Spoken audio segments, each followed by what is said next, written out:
சீக்கிரமாகவே வந்து பார்த்திங்க அப்படின்னா கண்டிப்பாக தங்கமயிலுக்கு ஒரு பெரிய ஆப்பு காத்துட்ருக்குங்கிறது நமக்கு தெரியும்.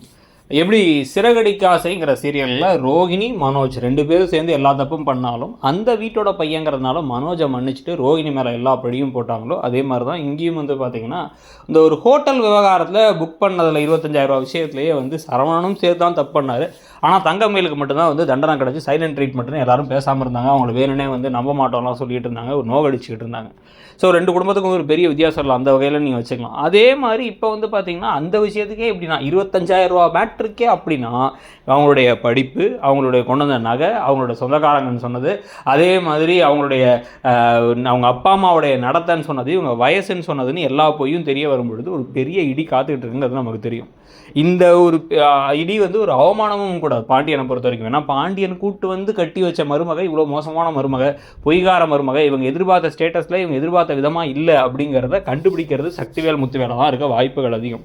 அதனால தான் இன்னும் ஒரு பெரிய அவமானமாக இருக்க போகுது. ஸோ இதை தாண்டி இன்னொரு பக்கம் வந்து பார்த்திங்கன்னா தங்கமயிலால் இப்படி பிரச்சனைனா மீனாவுடைய வேலைக்கே உழ வைக்கிற மாதிரி விஷயங்களை தங்களுடைய தனிப்பட்ட விஷயங்களால் வந்து முத்துவேல் சக்திவேல் கண்டிப்பாக எடுப்பாங்க.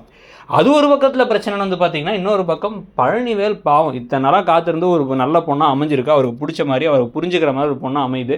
ஆனால் அதையும் கெடுத்து விடுறதுக்காக முத்துவேல் சக்திவேல் ஏதோ வேலை செஞ்சு இவங்க இவ்வளோ தூரம் தடப்படலாம் ஏற்பாடெல்லாம் பண்ணி வாசலில் தோரணம் கட்டி சாப்பாடெலாம் ஏற்பாடு பண்ணால் அந்த ஃபேமிலி வரமாட்டேன், நிச்சயதார்த்தம்லாம் வேணாம் அப்படின்னு கல்யாணத்தை நிறுத்த போகிறாங்க. அதுக்கு காரணம் சக்திவேலாக இருக்கும் பொழுது தான் பழனிவேல் உடஞ்சி போய் நான் கல்யாணமே வேணான்னு சொல்கிறதுக்கான முடிவில் வந்து இறங்க போகிறாரோன்னு தோணுது. ஸோ இப்படி என்னென்ன பிரச்சனைகள்லாம் எல்லா சைட்லேயும் வர ஆரம்பிக்க பாண்டியனோட குடும்பம் அதை தாண்டி எப்படி மேலே வராங்கங்கிறது ஒரு பக்கம்.